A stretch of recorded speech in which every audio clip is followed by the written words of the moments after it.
good morning. Welcome to the Geneva Press Club for this lunch talk entitled COP29, Can Countries Unlock New Climate Finance?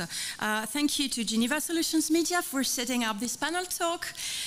In 1 week, on November 11th, is COP29, the UN Climate Change Conference, opening in Baku, Azerbaijan. This COP29 is being billed as the COP of finance because countries must now set a new global target for climate finance.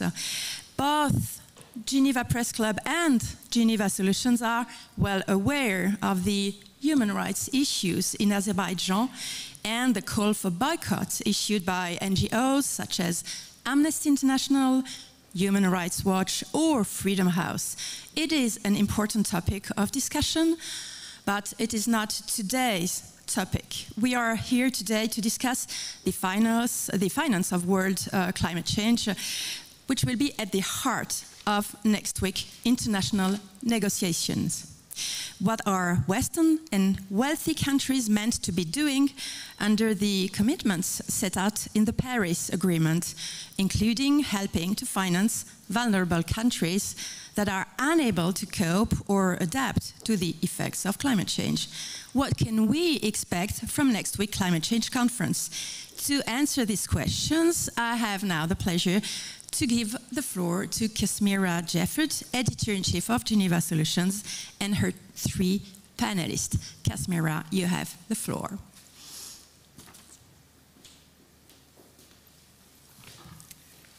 Good afternoon, everybody. Thank you for joining us.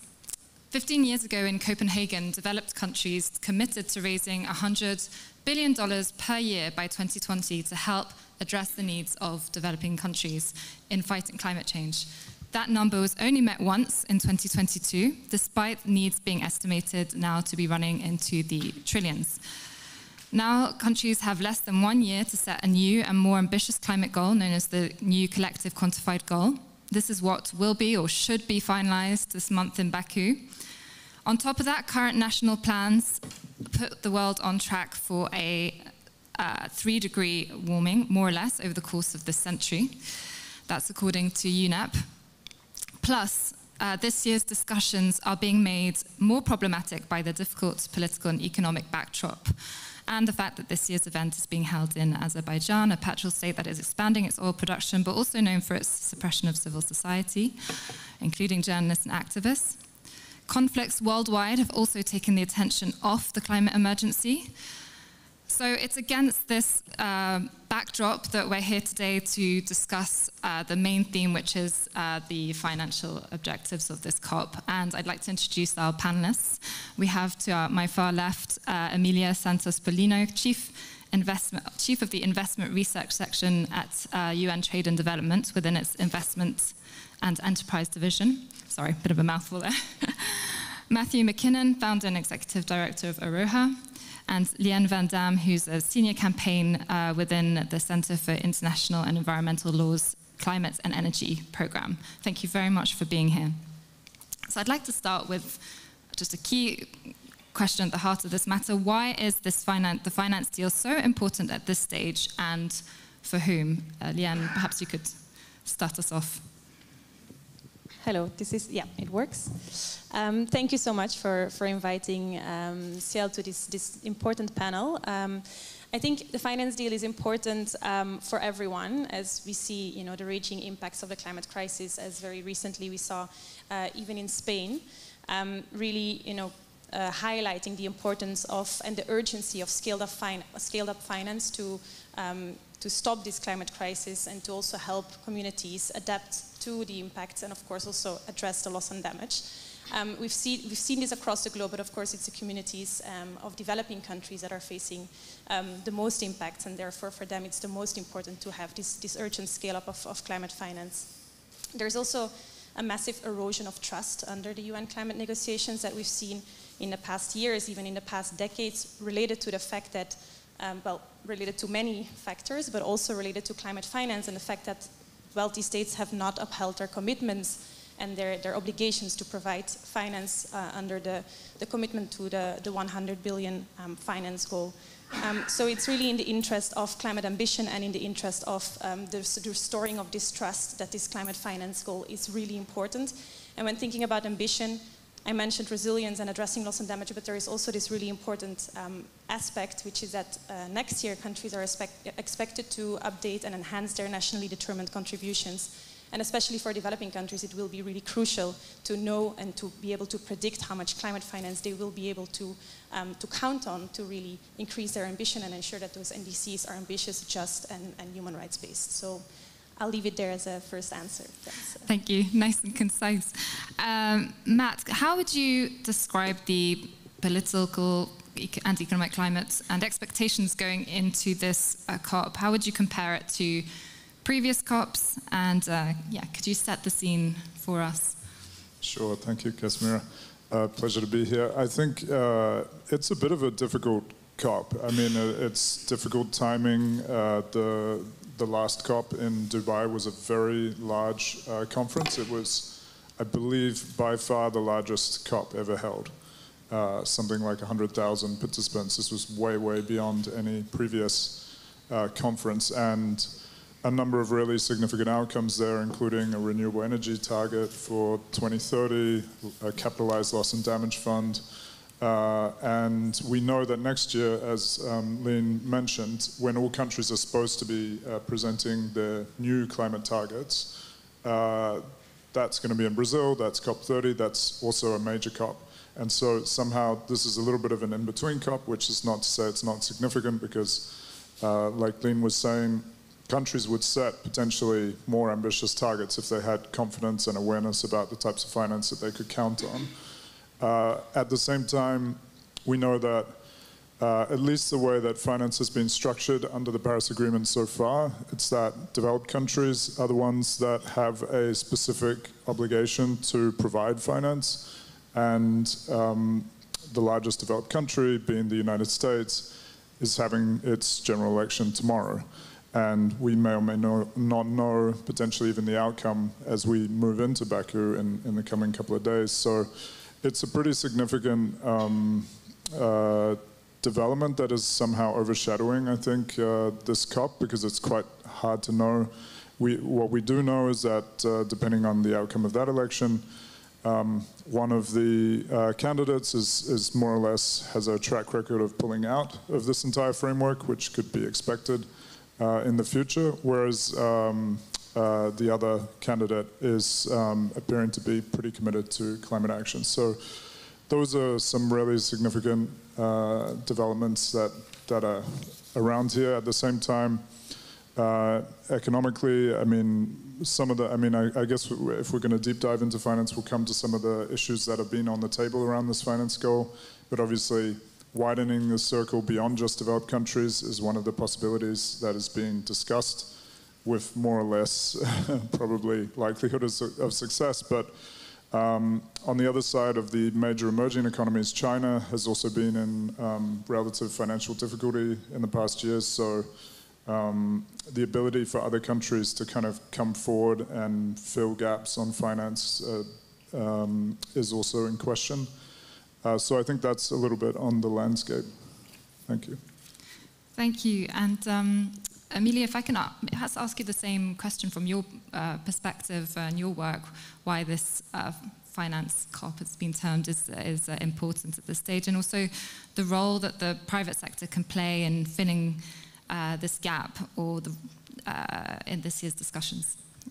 Many thanks, Casimira and Isabel and the Geneva Press Club. I think this is an important and very timely discussion, because for the first time, investment and finance, and I emphasize investment because we have really to be creative in this challenging space. As a fellow panelist mentioned, this is a critical turning point, because we started with a baseline of 100 billion for the energy needs, but we need to put this in the context of the Sustainable Development Agenda. We at UNCTAD estimated recently, now that we are at the midpoint of the SDGs, that the investment needs, the gap, coming from all sources, public, private, institutional, is around 4.4 trillion per annum to achieve the SDGs from here to the 2030.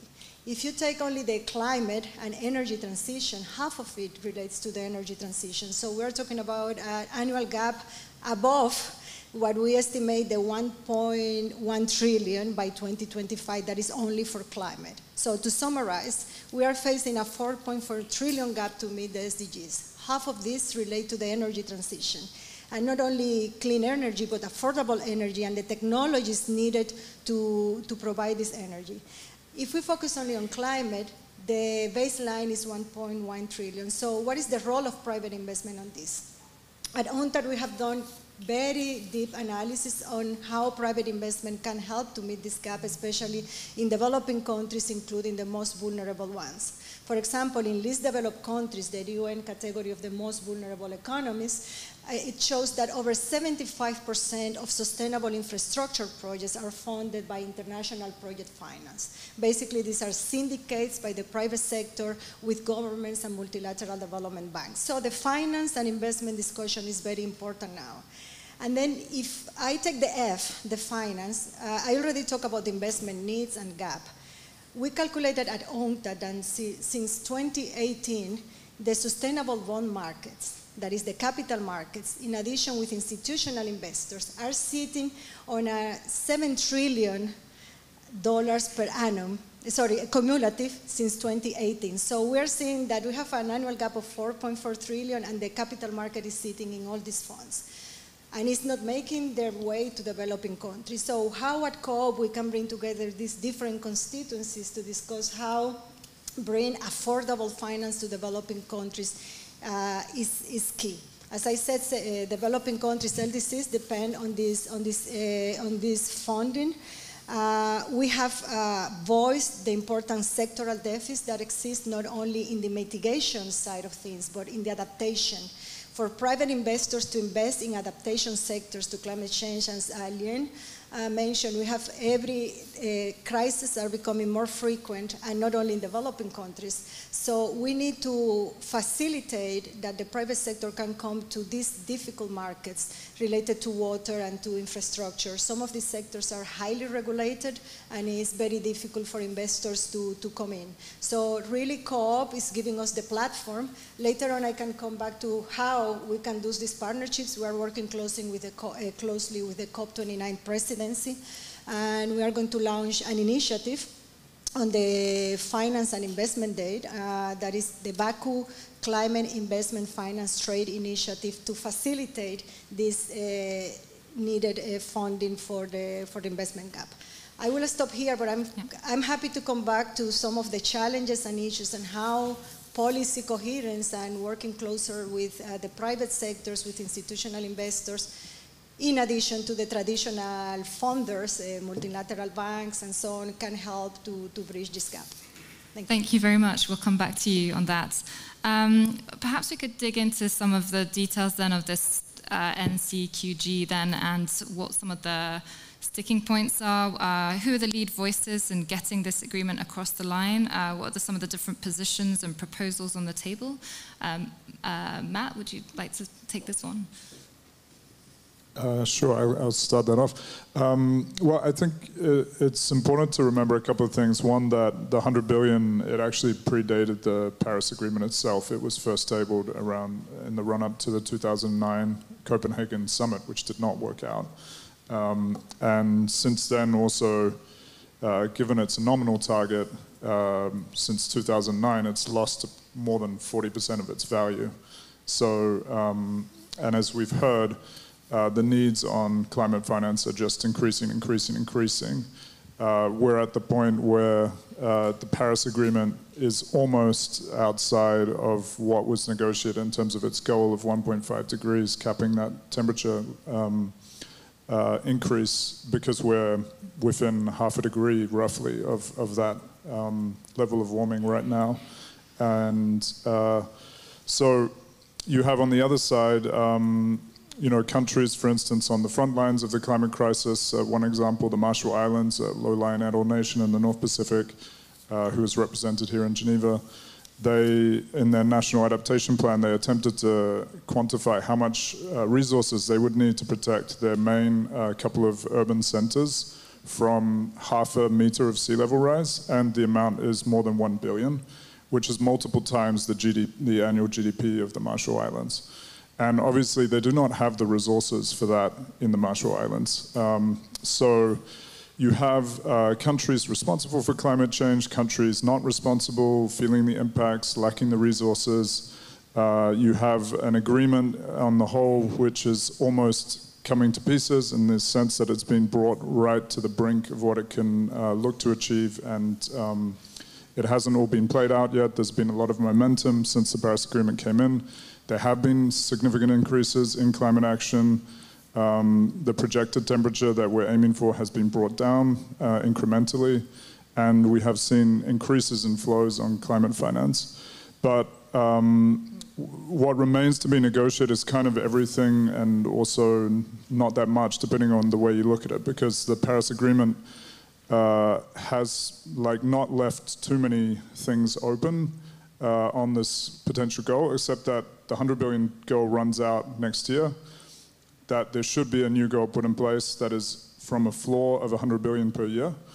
And everything else, unless you want to kind of renegotiate the text of the Paris Agreement themselves, is there to be played out for. And we've seen in the expert negotiations that all manner of topics have been brought up, whether it's does that finance goal, which originally included only emissions reduction, mitigation, and adaptation, also incorporate loss and damage. The scale, there have been talk of the level of 1 trillion, who is contributing, how do you have sub-goals across different sectors, how does it relate to debt and grants? Because obviously this is all playing out in a situation where many developing countries are in type of debt crisis, and a lot of the climate finance is being brought forward in the form of debt, and there's questions about whether that sustainability of debt is going to be maintained. You mentioned, Amelia, the Sustainable Development Goals, which require even more funding. Is there going to be cannibalization between the Sustainable Development Goals and climate in terms of development finance? So these are all kind of questions that are on the table.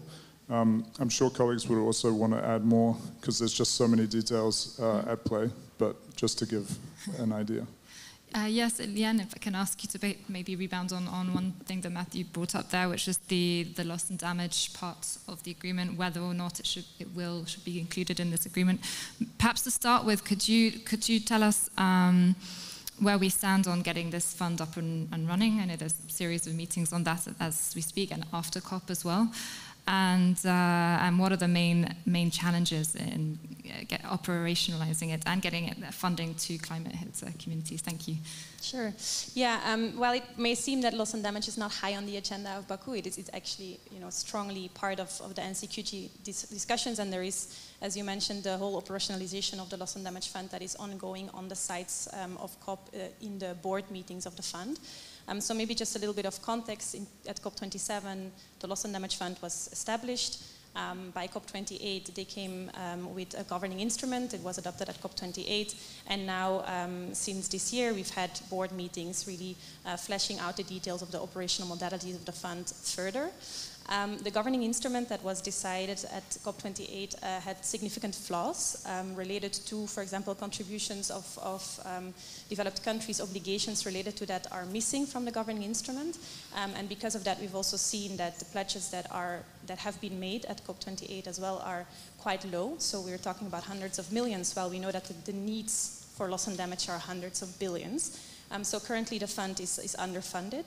And then sorry, just to ask on that, by flaws, do you mean in terms of the contributions being voluntary rather than exactly, yeah. Any other flaws that we wanted to highlight? So there is the flaws related to that, which has led to the underfunding that we see right now, and then there is other flaws related to strong guarantees, for example, that the fund will operate in line with human rights obligations, that there will be strong safeguards in place. There are some some good elements also to the governing instrument. For example, there is a mention of the importance of small grants for communities and direct community access. So there are some good things. There is also a lot of things missing.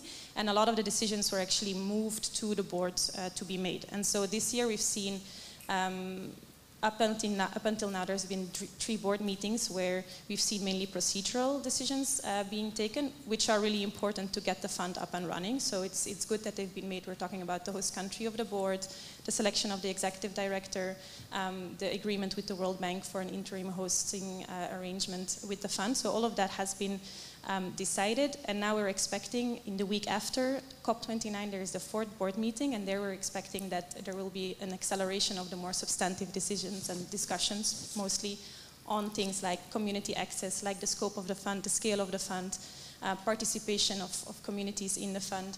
And so COP really comes at a critical moment in between those 3rd and 4th board meetings to really also inform again what the board will decide and really give a clear signal that the fund will operate at the scale of the needs and that the fund will really live up to the priorities of those most affected by the climate crisis. And so that also, of course, links to the climate finance goal. I don't know if you want me to also go into that, or maybe. Yeah, I was wondering how what is one of the issues around the loss and damage fund being included in the wording of the final agreement.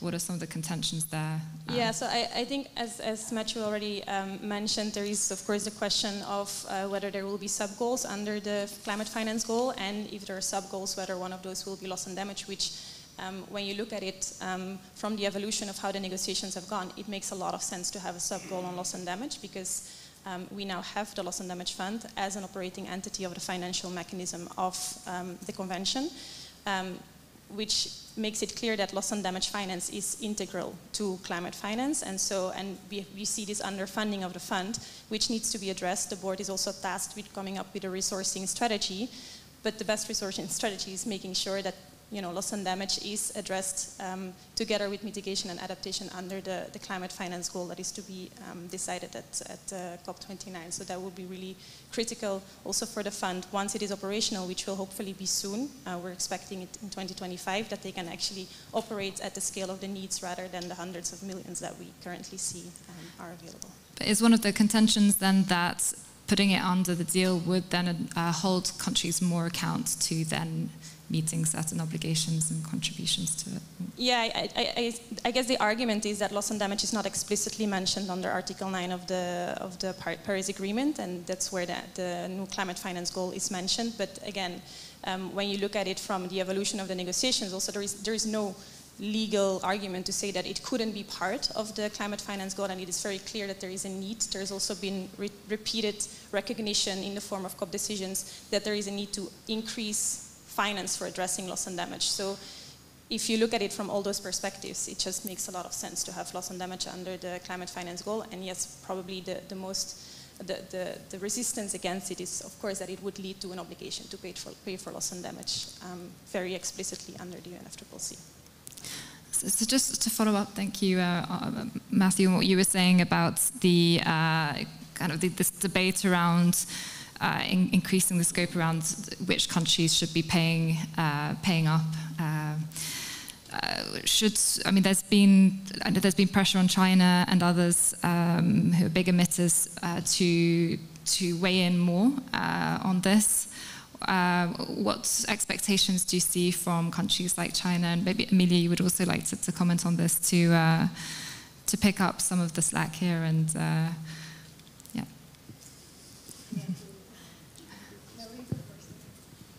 Well, I think that for sure the firm position of countries like China in the negotiations would be that this is not what the Paris Agreement was about. They're open to kind of have voluntary commitments that are in the Paris Agreement, but that it's developed countries that continue to have to take the lead on climate finance. Of course, one of the factors that is not clear is what will be the time frame of this new goal. So will it go to 2030, 2035, mid-century? It's unclear. And that would be a part of the negotiation, and reconciling all these things is sort of like I mean, it's pretty difficult, just even between adaptation, mitigation, loss and damage. I mean, you need to fund mitigation so that you can actually stop the warming from keep going up. You have to fund adaptation because it's your only line of defense to prevent a loss and damage to occur. But loss and damage is happening because there hasn't been enough mitigation or adaptation, so you have to finance also loss and damage in parallel. Now everything has to be financed mainly because it's been 20, 30 years of insufficient action on the climate. China is the world's largest emitter, but historically not so.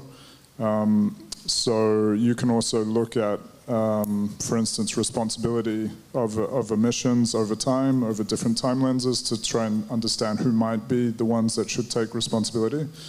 But I think those large emerging economies will not kind of step further up unless they see kind of the developed countries doing a more substantial commitment. And it would be on the back of that they would come in with something. Okay, thank you. I just want to go back, take a step back, and about this issue of common responsibilities and differentiated responsibility. And I think the work that we have been doing at UNCTAD, and there will be very high-level discussions at COP29, is about what are the issues that we have to focus in this new quantitative goal. And one is issue, in addition to what already Matthew discussed, is the quality and transparency in climate finance. This has two levels. One is the issue of greenwashing that I'm talking about here from the investment and finance perspective, not from the country's responsibility, which has been discussed by Matthew, and it's clear that this is an important issue, is the issue of greenwashing and a lot of misleading claims from investors in terms of what their contribution to the climate agenda. For example, at UNCTAD, we estimated that around 20% of net exposure to climate positive assets is really climate related. So there is a lot of claim and self-reporting saying that they are investing, that their portfolios are green, they are clean, and in reality it's around 20% only. So these issues have to be part of the whole discussion of transparency.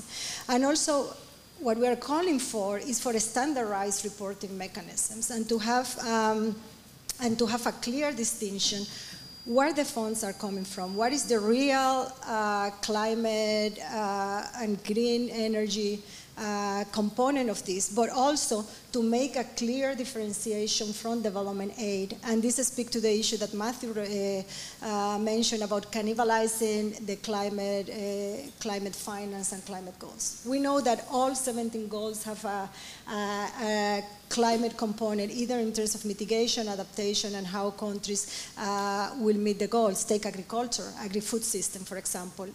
It speaks to both sides, mitigation and adaptation, and we have reported there has been a systematic underfunding to this sector, and this has implications for food security, for sustainability, and so on. So we really need a clear distinction and a clear transparency between what is finance, what is funding, what are these new targets and new pledges, and what is development aid, and how it relates to the different sectors, because at the end of the day, climate is part of the SDGs. It's not a separate issue. Again, the issue of establishing new financial targets, the 100 billion baseline is unrealistic. So this is also where we need also clear discussions and the operational principles of things. We need to build capacities in vulnerable countries to be able to incorporate, to embrace these operational principles that the new quantitative goals are going to bring to the tables.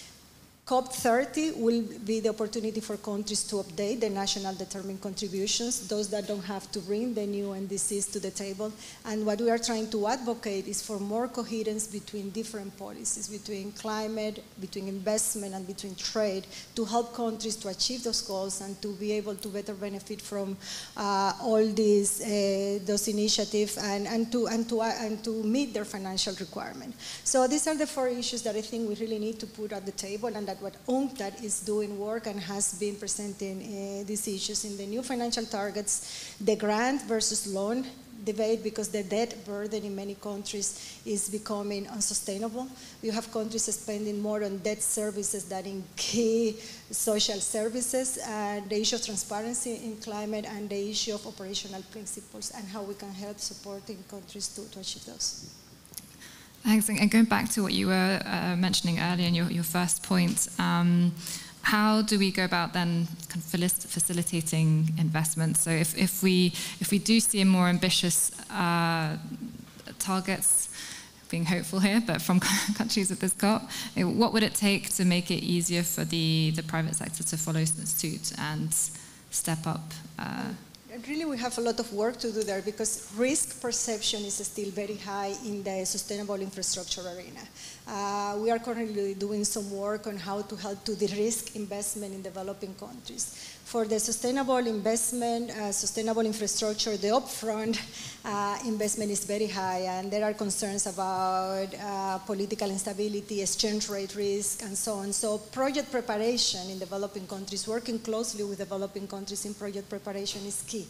And as we show in the World Investment Report 2023, many of these projects are realized through public-private partnership, which might have an ugly face because of issues in some developing countries, corruption and so on, but to be realistic, this is the way where investors come into ports, into hydrogen, into this big sector. So finding and facilitating the risking tools for investment like guarantees, insurance guarantees, and so on, political risk guarantees and insurance, all these issues are important in this debate, and that's why we are advocating to help countries to improve their NDCs.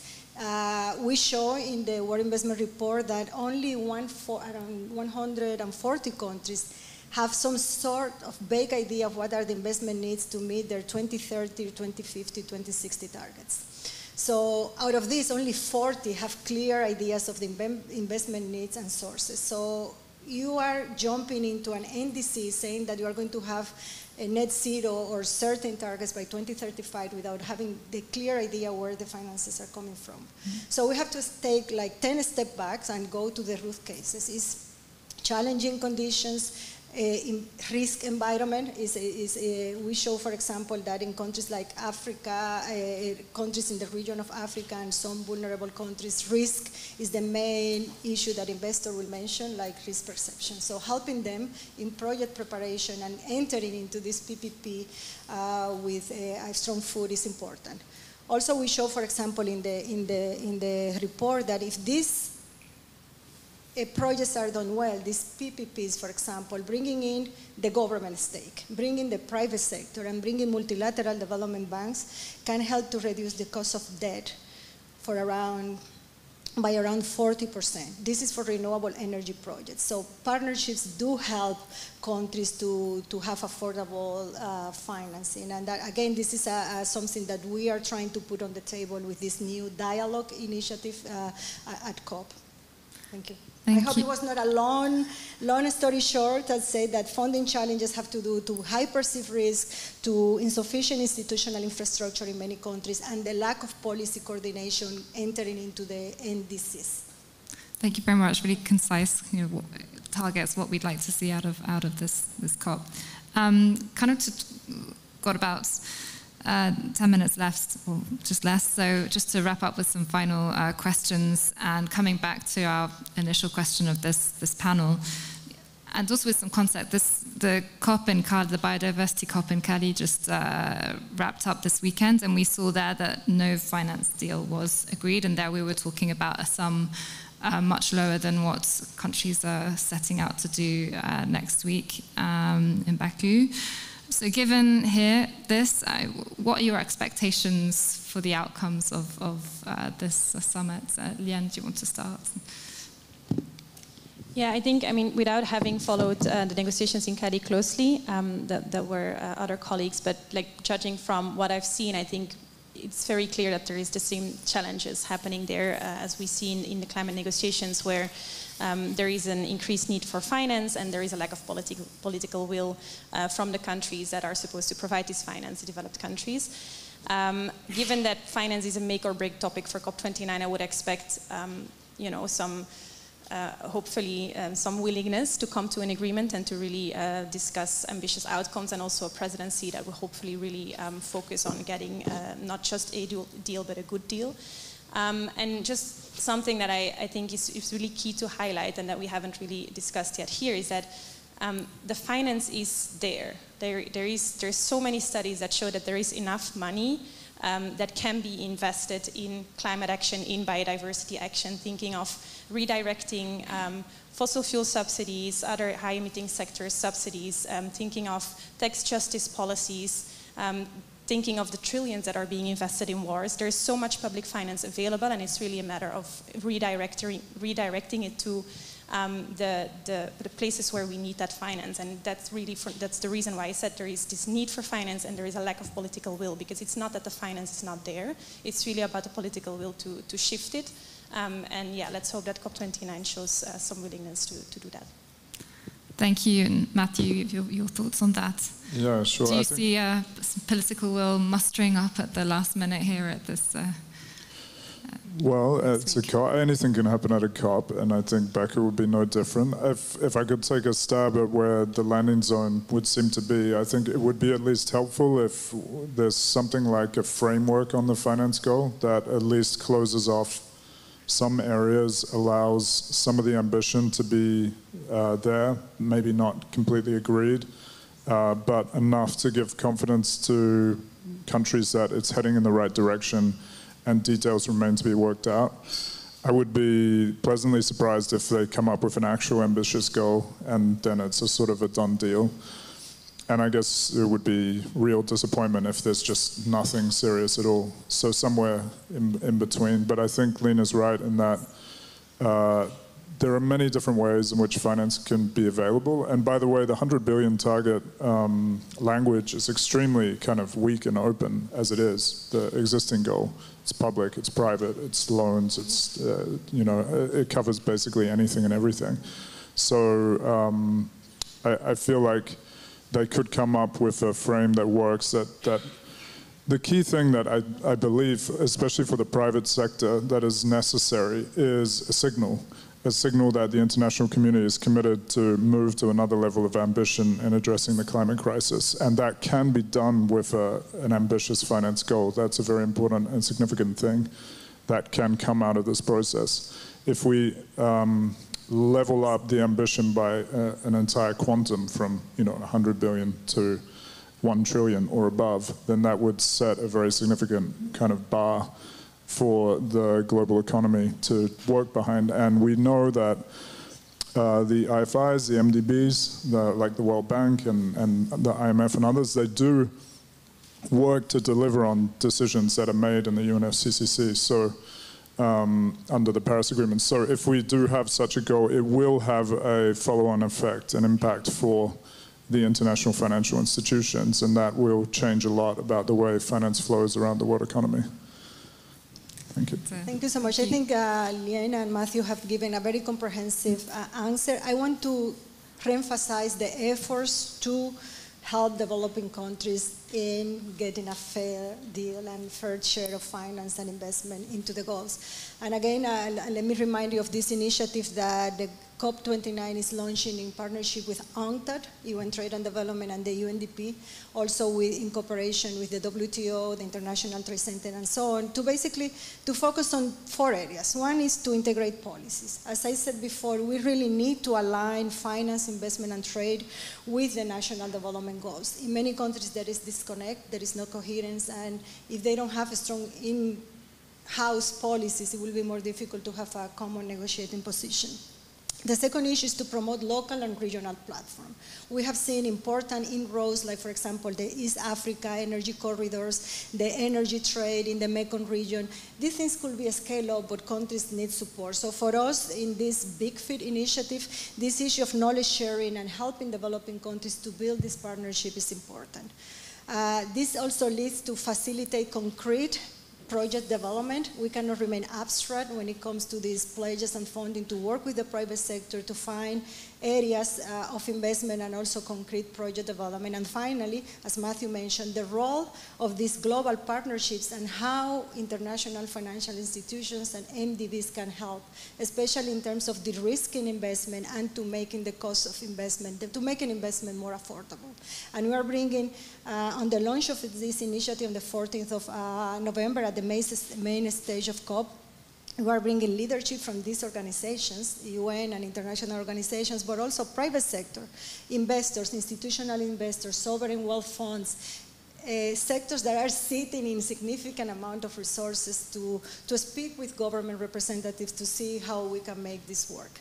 So thank you so much, and please follow the Trade, Investment and Finance Day. It has a very good name called FIT Day, FIT, Finance, Investment and Trade, and really we want to work with the private sector and with practitioners to make this work. Thank you.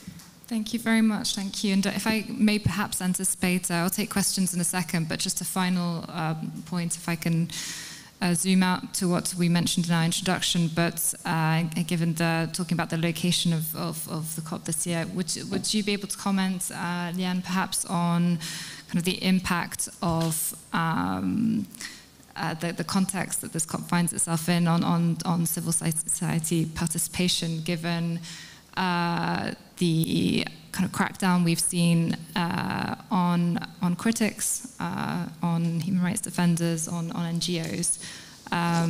Yeah.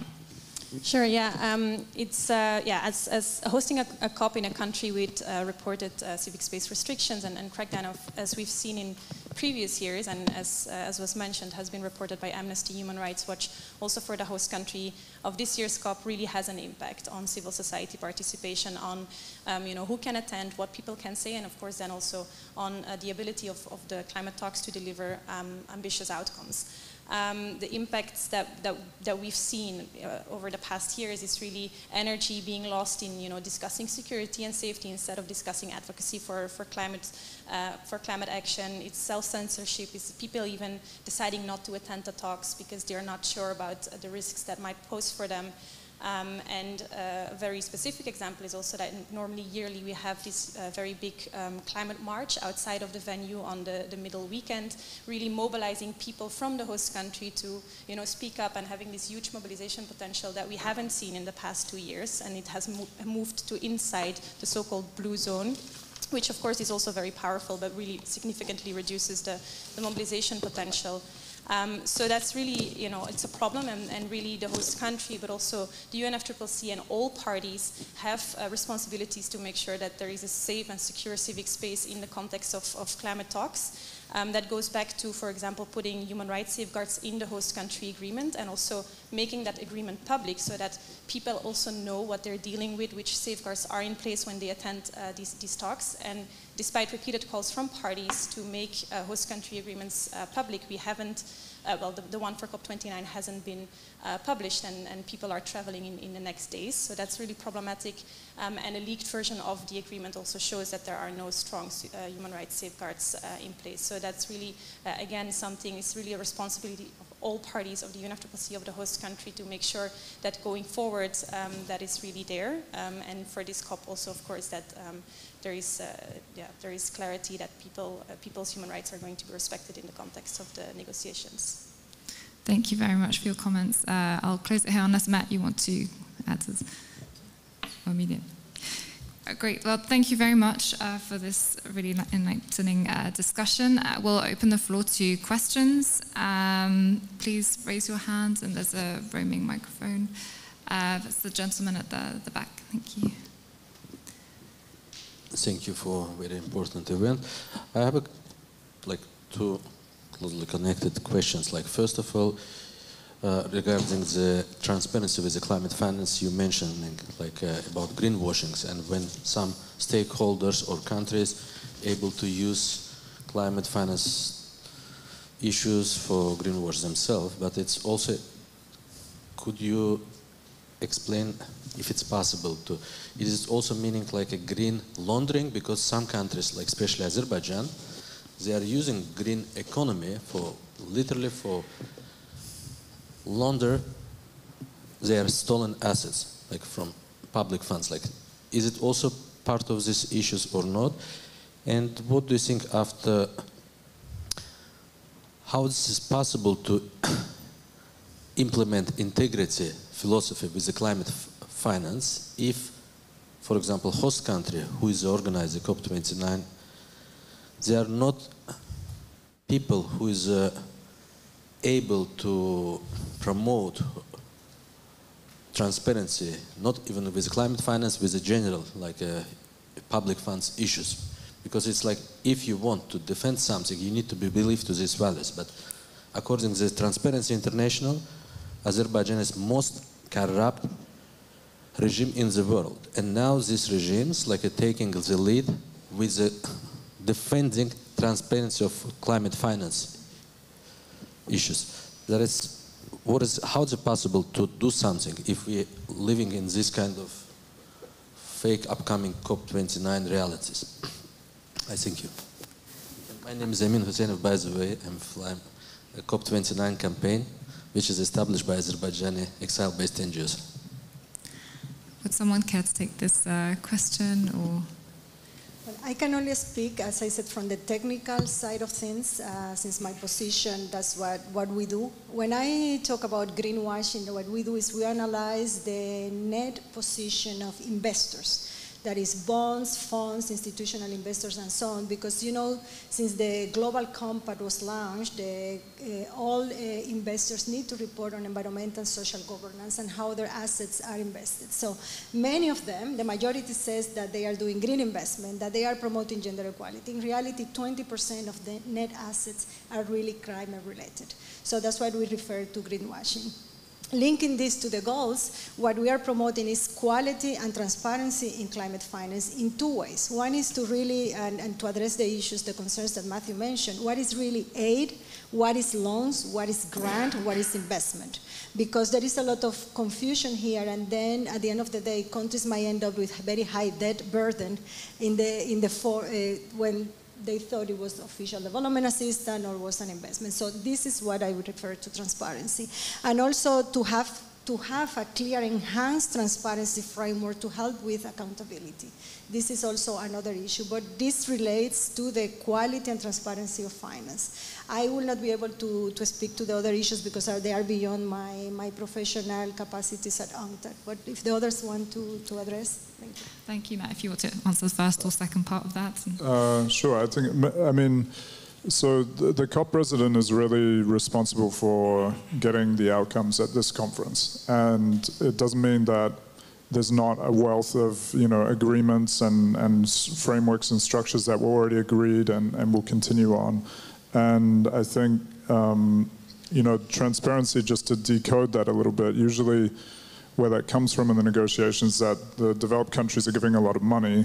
They want to see that things are done in return, and that's called, quote unquote, transparency. So they want to know emissions cut if money has been given for cutting emissions, et cetera. So that's, I think, those countries that have that most of their interests, they're going to be still there and present, and the COP presidency has to negotiate with them. And so I think they will still put forward the demands that they usually put forward, and it will be a reconciliation act as usual for the COP presidency to try and balance that versus what they're getting told by, for instance, developing country parties who don't want to take on too onerous a burden when they also have no confidence that there's much finance flowing. So it's always this tug of war. Thank you. So we've got one. I'll take one question online and then come back to the room. Would one of the panelists care to comment on carbon markets and why it will also be important to resolve guidelines regarding Article 6, climate offsetting at COP? And it's not been kind of in our discussion today, it's true, but we can either perhaps leave that one or...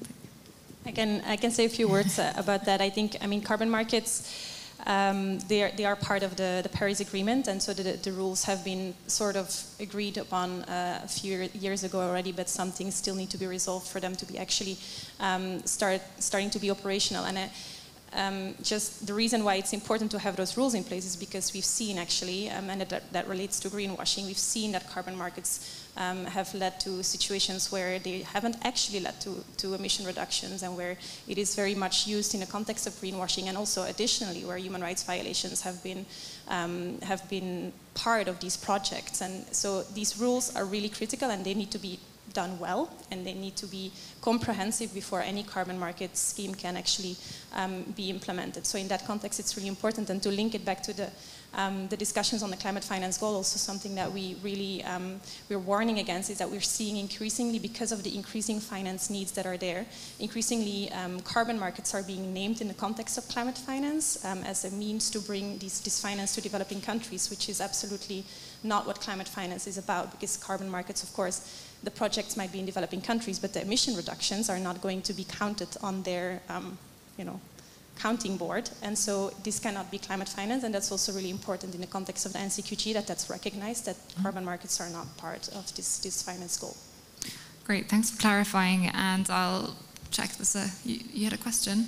Can I just quickly add on this? Last year at UNCTAD World Investment Forum, we had a big gathering, not only of government and also traditional investors, but also sustainable stock exchanges, to discuss how carbon market can really help countries to mobilize resources, and also to address the goals of the energy transition. So currently there are around, countries intend to use this in the carbon markets in terms of their NDCs, and we show that around 2/3 of countries are intending to use carbon markets in the context of the national determined contribution. So there is it's starting, and we have a publication, and it's my colleagues that use it in terms of guidelines, that produce it, guidelines for sustainable stock exchanges in carbon market, that I invite you to look at. Thank you. Thank you very much. And one final question then. Two questions. It's not a final question anywhere. But yeah, thank you. Thank you very much. My name is Dupraz-Dobias. I'm an environmentalist and international correspondent. I want to say, yes, this COP29, it is the first UNFCCC COP which will be crashed with another COP, which is COP UNCCD on desertifications. The first time, and it will be running in Riyadh City in Saudi Arabia. It is the first UNFCCC COP which crashed also with another COP, CBD, just ended. Yeah. I want to formulate a question, as you mentioned, you raised on LDCs, but yes, and it's correct, but this is the unique COP which is over-mediatized. Since when? Since Copenhagen. It's true, because in that time, in Copenhagen 2009, we were finally that we are not able to do anything on 2012. We are not able to adopt another Kyoto Protocol. But my question is about LDCs, because UNCTAD now commemorate the 4th decade for LDCs report, and these development countries are more exposed for climate change and natural disasters. And as you mentioned, I will mention also the other UN agencies, they are more involved on LDCs. And yes, I cannot formulate the question correctly, but as you said, yes, campaigner, there are others powerful delegates. Yes, the previous there were 20,000 delegates. Now it is 30,000 delegates. But cities also play important role. And some, they invite themselves to be there, not to the General Assembly, but to organize. The question is for you also. It is on LDCs. Can you formulate in my place? So because of, hopefully, because it's LDC's Congress, it used to be also at the same time with Copenhagen, in that time, in Beşiktaş. The target is to reduce to the half. But after that, another Congress in Qatar, yes. Hopefully, this COP will, it will be kind of what we can say for at least development countries, because hopefully for the next Congress we will really... Please, could you summarize your question? Yes, you understand what I want to raise. And my question is directly to Mrs. from UNCTAD. Okay, I'm not sure I got the question, but where... I mean, our entry point with the national determined contributions is to identify the gaps, the gaps in terms of policy coherence and the needs. So what we are going to do as an organization is to develop guidelines on trade and investment policies to help countries to use these tools to meet the climate goals. We have done identification from the trade side and from the investment side about what policies are already included, what are not. Only 40 countries have a clear roadmap on investment needs and sources for the NDCs. So what we are trying to do from here to Rio, to Belém, in Brazil, in COP30, that is the 5-year deadline to update NDCs and to provide new NDCs, is to help countries to incorporate these policy gaps and these assessment gaps and the needs gap into the NDCs, because they have, I mean, this is a 5-year window, but as we know, countries are resource constrained, and they have, in addition to NDCs, they have the national development plans and sectoral plans. So we want to help from here to COP30 countries by providing guidelines on trade and investment policies, to be very specific, because this is our mandate as an organization. And we want to use this dialogue that is going to be launched. One of the pillars is to help and to focus on NDCs development and updating. I hope it was clear, but the question was a bit broad. I don't know if others want to add anything on this. We've got 2 more questions. We'll quickly take those, one online and one in the back of the room. If we could just start with the room first. Many thanks. My name is Diana Nazareth. I represent Green and Better World. And my question is very quick. In the context of climate finance, how do you see the role of civil society, as now it's apparent that many of our colleagues are unable to maintain their activities because of the lack of finances, and they face challenges in addressing climate issues in their native countries. Do you think that meaningful participation in COP and other UNFCCC events is possible without strong civil society presence? And is there a way to bring this issue to the table? Thank you. Perhaps Liane, would you like to take this one? Yeah, thanks for that question. And yeah, it is definitely of concern. And I think it goes back to the last point I made, is that yeah, we need strong human rights safeguards in place at every COP. That means that we need transparency on the host country agreement, and we don't have that transparency, which is having an impact and has had an impact in the past on civil society participation, which I agree is really problematic from the perspective of coming to ambitious outcomes, including on climate finance. So yeah, what I would say is really even like going into this COP and looking further is really calling on the host country, calling on the UNFCCC, calling on all parties to make sure that safe civil society participation is possible at this COP and in future COPs as well, because it's key to ambitious outcomes. Thank you. And Tobias, I'll let you yeah, tell the question. Thank you very much. So we have one question online from Tim Stickins, The National. What's a realistic outcome in terms of widening the donor base? And his second question is, could it be written into a NCQG deal, or will it rely on voluntary contributions? Matthew. Well, yes, anything could be written into an NCQG deal, but I think we have to bear in mind that if we are talking about switching contributions that are not linked to developed countries from voluntary to mandatory, i.e. moving from, you know, the language of like these being voluntary contributions to they must provide finance, is a big leap forward in terms of what was negotiated in Paris and which is in the text of the Paris Agreement. So getting that type of change, I think maybe it's a bit premature for this COP, let's see. But again, given the general environment coming into this COP and that, you know, there's huge competition for resources. It's even affecting climate NGOs, for example, as the previous question mentioned, because resources are being drawn away for, you know, the crisis in the Ukraine, the crisis in the Middle East.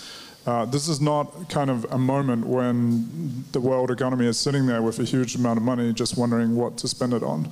It's kind of the opposite.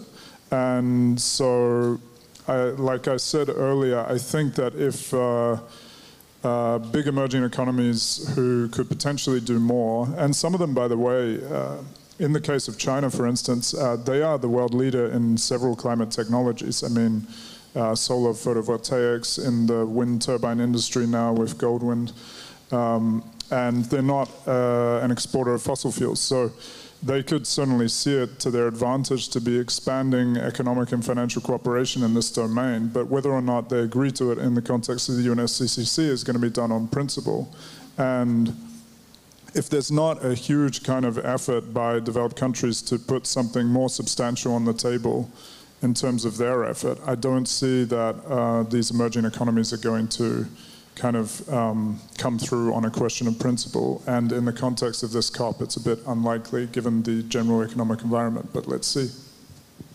Thank you very much for that conclusion. And I'd just like to thank again, unless I see you picking up your microphone, so did you want to add? I just wanted to add, of course, the apologies. broadening, the financing, the sources base, I think there is a momentum. And the fact that at the international macroeconomic arena and development arena, we are talking about reforming international financial architecture to reduce the debt and the burden on the sustainability agenda in developing countries is a very good move. So there is a momentum, and as I said before, the issue that MDBs are committed, or at least are presenting a commitment to de-risking investment and to reduce the cost of capital, which is an important component of this financing pool.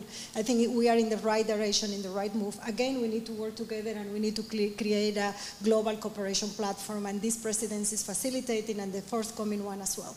So I think the momentum is there. Now we need to make it work. Thank you.